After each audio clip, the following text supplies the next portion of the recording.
तो इसलिए Pakistan cricket board ने यह डिसाइड किया है कि पाकिस्तान एक नई T20 टीम के साथ अपना सफ़र शुरू करेगा।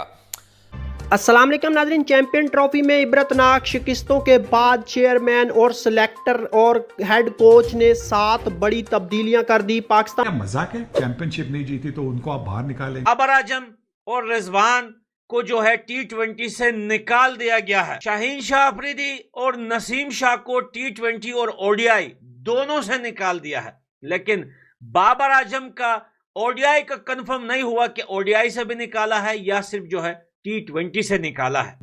बाबर आजम का T20 करियर खत्म हो गया, वनडे का 50-50 है कि उस बारे में क्या अब हतमी तौर पर फैसला होता है। पाकिस्तान में जिसको किंग बोला जाता है, पाकिस्तान में जिसको बोला जाता है कि ये दुनिया का सबसे बड़ा प्लेयर है, Bobji the king, Babar Azam king, Babar Azam फलाना, बाबर आजम टिमकाना, आज आपका किंग ड्रॉप कर दिया गया। मतलब उसको पकड़ के बजा दिया आज बॉब्जी द किंग। ये जो बॉब्जी सन्स है, ये जो कोविड-19 की पैदाइश है, ये जो कोविड के अरसे में पैदा हुए हैं, इन्होंने जिसको अब्बू बनाया हुआ था, मतलब इनके आगे बात कर दो तो ये आगे से चपेड़ मारते थे हमें, इनके आगे बात कर दो तो ये पढ़ते थे आगे से हमें। आज आप सबकी आकड़ टूट चुकी है, आप सबकी ईगो को मिट्टी में मिला दिया गया और आपके बॉब्जी द किंग को पकड़ के फेंक दिया गया नाले में, पकड़ के ड्रॉप कर दिया गया बाबर आजम। शाहीन शाह अफरीदी, नसीम शाह, बाबर आजम, मोहम्मद रिजवान, इन चारों का T20 इंटरनेशनल कैरियर पाकिस्तान की तरफ से आज ख़त्म हो गया है। मोहम्मद रिजवान को ये ज़राए बताते हैं, ज़राए ने BBN स्पोर्ट्स को कंफर्म किया है कि उनसे T20 की कप्तानी वापस ले ली गई है। एक तरह से आप ये कह सकते हैं कि मोहम्मद रिजवान को T20 कप्तानी के ओहदे से सबकदोश कर दिया गया, या हटा दिया गया, या टर्मिनेट कर दिया गया, या उनसे कप्तानी छीन ली गई, या कप्तानी उनसे वापस ले ली गई। ऑस्ट्रेलिया में पाकिस्तान ने 3 T20 मैचेस खेले थे, वो रिज़ल्ट भी आपके सामने है, 3-0 पाकिस्तान हारा। फिर पाकिस्तान साउथ अफ्रीका में जाकर 3 T20 मैचेस खेला, वो भी आपके सामने रिज़ल्ट है, पाकिस्तान 3-0 से वो सीरीज़ भी हारा। तो T20 की जो क्रिकेट है वो किसी और तर्ज की क्रिकेट है। और रिजवान साहब ने जो कप्तानी की है अब तक, ठीक है, पाकिस्तान 2 सीरीज़ जीता, 3 सीरीज़ जीता, लेकिन चैंपियंस ट्रॉफी में भी उनकी कप्तानी, उनके बैटिंग का अंदाज, उनका मिजाज, उनकी कप्तानी के अंदर प्लेयर्स का टुक टुक खेलना, वो सारी चीज़ें मिल मिला के रिजवान साहब की T20 कप्तानी को खा गई हैं। और रिजवान साहब अब जिस दिन भी पाकिस्तान सरकारी तौर पर अपने स्क्वाड का ऐलान करेगा, उस दिन आपको T20 स्क्वाड की कप्तानी के लिए रिजवान साहब नज़र नहीं आएंगे। पाकिस्तान क्रिकेट बोर्ड सरकारी तौर पर अनाउंस करेगा। हमारे ज़राए ने BBN स्पोर्ट्स को ये कंफर्म किया है कि ये चारों आपको पाकिस्तान के T20 स्क्वाड के अंदर नज़र नहीं आएंगे।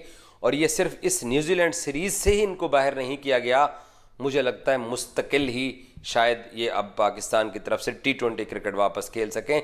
जब तक ये अपने क्रिकेट को बेहतर नहीं करेंगे, अपनी तर्ज को बेहतर नहीं करेंगे, अपने अंदाज को बेहतर नहीं करेंगे, अपना ये पुराना जो खेलने का तरीका है, जब तक ये उसको नहीं बदलेंगे, इतनी जल्दी ये पाकिस्तान की तरफ से T20 क्रिकेट नहीं खेल सकते हैं। उनको ड्रॉप करना चाहिए। बाबर एक क्लास प्लेयर है। बाबर जितने 100 मुझे नहीं लगता कि आपके टीम में किसी ने किए हैं। तो अगर आप वो उनको बाहर निकालना चाह रहे तो उनके लिए तो अच्छा नहीं रहेगा, क्योंकि उनका कॉन्फिडेंस और भी जाएगा। अब उनको दिखाना चाहिए, उनको सपोर्ट करना चाहिए कि आप भाई आगे जाकर आप खेल सकते हैं। देखिए, एक्सपेक्टेशंस का जो प्रेशर बनता है, जो अपेक्षाएं होती है ना आपके सपोर्टर्स की, कि भाई आपसे 100 करने हैं, आपसे 5 विकेट का एक्सपेक्टेशन है, वो जब होता है उसका दबाव वो कभी कभी ज़्यादा हो सकता है। तो मुझे लगता है कि बाबर को आपको अकेला छोड़ना है। वो उनके पास जो काबिलियत है उससे वो वापसी करेंगे, ज़रूर बड़ी वापसी करेंगे। बड़े के सुफियान मुकीम पाकिस्तान के T20 स्क्वाड के अंदर वापस आ रहे हैं। वनडे में भी सुफियान मुकीम आपको खेलते हुए दिखाई देंगे। और कामरान गुलाम का 50-50 है कि उनको पाकिस्तान का मौका देता है या नहीं देता, शायद वो भी सरवाइव कर जाएं। कि जब आप हार ही रहे हो, जब हार है, तो फिर यंगस्टर्स के साथ हारेंगे, क्योंकि जब आप यंगस्टर्स के साथ अगर हारते भी हो तो आपके ऊपर क्रिटिसाइज नहीं होता। शाहीन शाह अफरीदी और बाबर आजम की वनडे टीम के अंदर शमूलियत अभी भी 50-50 है, क्योंकि बाबर का वनडे में एक तरह से रिकॉर्ड है और वनडे प्रॉब्ली तौर पर वो खेल जाएं, लेकिन हालात दिखाई नहीं दे रहे हैं कि बाबर वनडे भी खेल जाएंगे, बट खेल सकते हैं। लेकिन आप लोगों के लिए बड़ी खबर यह है कि शाहीन शाह अफरीदी पाकिस्तान के दोनों स्क्वाड से ड्रॉप किए जा रहे हैं, ऑलमोस्ट ड्रॉप कर दिए गए हैं, बस सिर्फ सरकारी ऐलान बाकी है। नसीम शाह भी पाकिस्तान के दोनों स्क्वाड से ड्रॉप किए जा रहे हैं, उनको भी पाकिस्तान की वनडे और T20 टीमों दोनों से उनको भी सबकदोश कर दिया गया है। वो भी आपको पाकिस्तान, ये मेरे ज़राए बताते हैं क्योंकि सरकारी तौर पर ऐलान होना अभी बाकी है। तो नसीम शाह भी आपको पाकिस्तान के वनडे स्क्वाड के अंदर नहीं नजर आएंगे, T20s के अंदर भी नहीं होंगे। पिछली दफ़ा जब पाकिस्तान ने न्यूजीलैंड का दौरा किया तो शाहीन T20 कैप्टन के तौर पर न्यूजीलैंड गया था और पाकिस्तान 4-1 से T20 सीरीज हारा था। रीसेंट पास में भी इनकी परफॉर्मेंस हम सब के सामने है और हारिस रऊफ जो हैं वो T20 स्क्वाड के अंदर ज़रूर बरकरार होंगे। हसन नवाज नौजवान प्लेयर हैं, उनको पाकिस्तान के स्क्वाड के अंदर शामिल किया जा रहा है।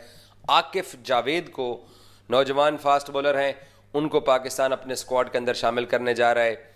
इसके अलावा आपको तैयब ताहिर भी पाकिस्तान के स्क्वाड के अंदर नज़र नहीं आएंगे। खुशदिल शाह का 50-50 है कि वो अपनी जगह बरकरार रख पाते हैं या नहीं पाते हैं, मुझे कम चांसेस लग रहे हैं लेकिन सरवाइव कर सकते हैं।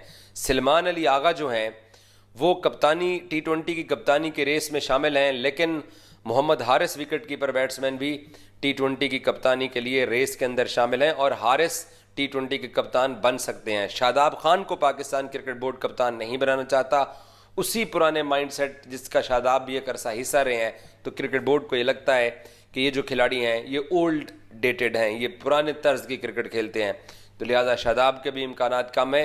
आगा से भी T20 क्योंकि नायब कप्तान है, उनसे कप्तानी ली जा सकती है आगा से, लेकिन शायद अगर एक मार्जिन के तौर पर उन कप्तान बरकरार रहें। लेकिन wicket keeper batsman Mohammad Haris जो हैं वो पाकिस्तान की कप्तानी के अंदर रेस में शामिल हैं, T20s की और अव्वल दर्जे की रेस के अंदर वो शामिल हैं और कोई तीसरा बंदा इस वक्त शामिल नहीं है। या तो सलमान अली आगा हैं या आगा के साथ Mohammad Haris wicket keeper batsman है। पाकिस्तान क्रिकेट बोर्ड उनको भी अपनी टीम के अंदर वापस लाने का फैसला कर चुका है, ये भी ज़राए ने बताया है। आकिफ जावेद इनकी स्क्वाड में एंट्री होने जा रही है, जिनका मैंने डायरेक्ट पूछा था आकिफ जावेद से कि इनको मौका मिलेगा, उसने कहा था मिलेगा भाई, और हम लगातार इनके लिए आवाज उठाते रहे कि इनको टीम में आप डालिए, इनको टीम में डालिए। तो आकिफ जावेद इनकी टीम में एंट्री होने जा रही है।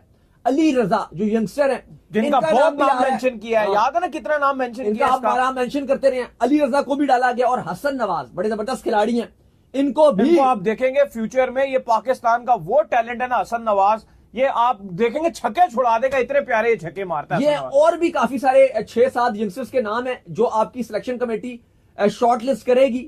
और अब दौरे न्यूजीलैंड के लिए आपकी एक यंग टीम पाकिस्तान की जाएगी। साथ ही साथ खबर यह भी है कि जो बड़ी अपडेट है वो यही है कि रिजवान क्योंकि नहीं जाएंगे तो सलमान अली आगा जिन्होंने जिम्बाब्वे में कप्तानी की थी उनको कप्तानी दी जा रही है, प्लस शादाब खान का भी नाम है।